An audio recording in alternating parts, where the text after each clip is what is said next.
Jisu long ulog bakordor siya Jisu ngayay pai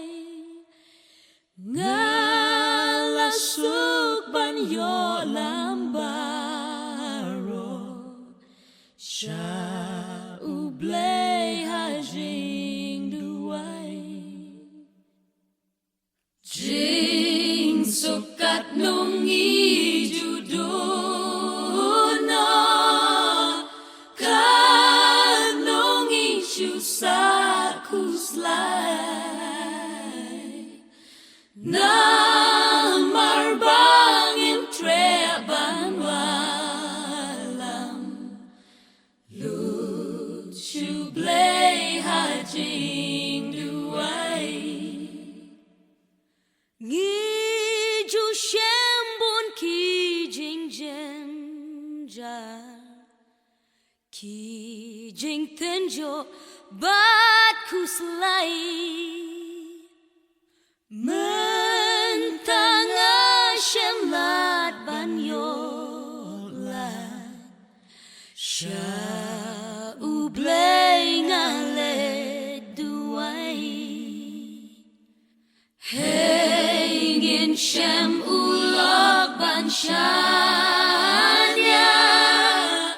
bas ngolem yang iklemway Jisu try ito yang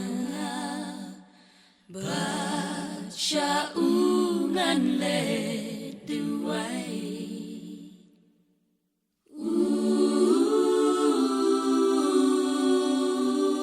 ngalat lod bat kya ka jingkit bun sin ya ka pop ngabray tang hu Jisu log bakordor ngan bret lod hajing jing duway le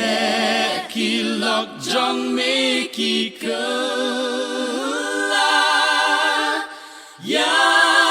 tu hu blay da duway ha kik sang ti klang un kershan yang ibarat klem laway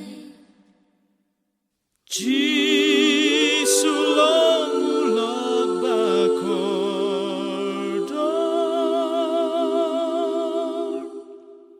tang siya